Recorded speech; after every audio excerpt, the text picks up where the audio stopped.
Sorotan berikutnya, Saudara, uji coba rekayasa lalu lintas di Jalan TB Simatupang, Jakarta Selatan memasuki hari kedua. Rekayasa lalu lintas ini diterapkan dengan membuka satu ruas tol JOR dari gerbang tol Fatmawati 2. Selain membuka ruas tol gratis, rekayasa juga dilakukan dengan menutup sejumlah akses dan putar balik. Uji coba ini diterapkan selama jam 5 sore hingga 8 malam hingga Jumat 19 September. Jika berhasil urai kemacetan, Gubernur Jakarta Pramono Anung mengungkap simulasi ini dilanjutkan hingga akhir Oktober.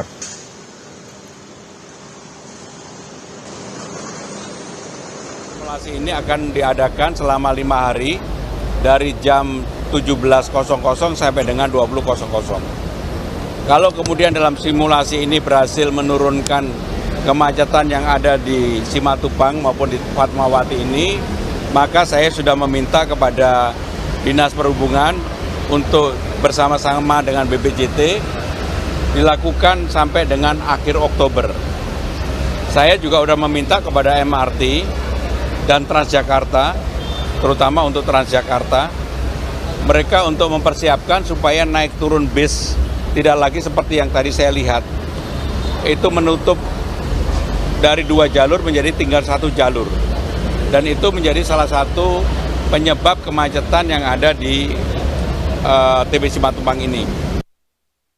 Kita pantau situasi terkini hari kedua uji coba rekayasa lalu lintas di Jalan TB Simatupang, Jakarta Selatan. Sudah ada jurnalis Kompas TV Ariel Wiranata dan juru kamera Adini Anissa. Ariel, sudah jam 5 lebih, apakah jalur tol sudah dibuka untuk umum dan seperti apa rekayasa lalu lintas hari kedua ini, dan seperti apa juga evaluasi yang sudah dilakukan Pemprov?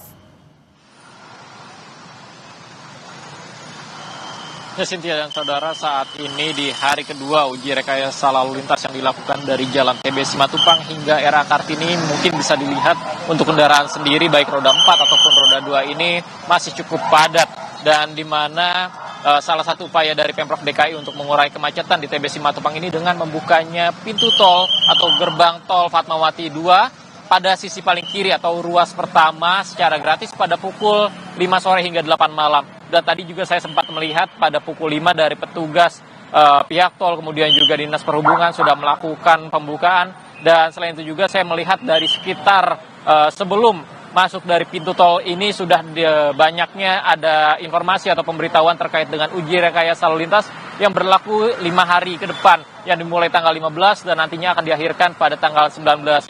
Lalu kemudian juga terkait dengan efektivitas ini, nantinya dari Pemprov DKI tentunya akan berkoordinasi dengan Dinas Perhubungan dan nantinya mereka akan melihat dalam waktu 5 hari ke depan apakah dari uji rekayasa lalu lintas yang mulai dari pembukaan gerbang tol, lalu kemudian juga ada pembatasan akses putar balik pada beberapa titik di Jalan TB Simatupang ini, dan selain itu juga akan menargetkan perampungan proyek galian yang berada di Jalan TB Simatupang hingga RA Kartini, yang dimana proyek galian ini sudah berkoordinasi dengan PAL, kemudian juga PAM dan Dinas Bina Marga. Dan nantinya pada 5 hari ke depan akan dilihat oleh Pemprov DKI apakah efektif.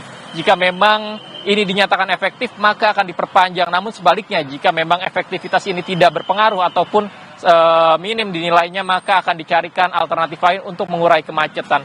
Dan sebelumnya juga saya sempat bertanya pada beberapa pengguna jalan. Mereka mengeluhkan terkait dengan kemacetan yang berada di TB Simatupang ini karena bagi mereka salah satu penyebab utamanya adalah imbas dari proyek galian yang cukup memakan ruas jalan yang berada di TB Simatupang ini, sehingga terjadinya beberapa titik kemacetan. Namun memang untuk di jalan RA Kartini ini setelah dari TB Simatupang masih terlihat cukup lancar walaupun memang padat, namun pada TB Simatupang sendiri masih terlihat padat merayap.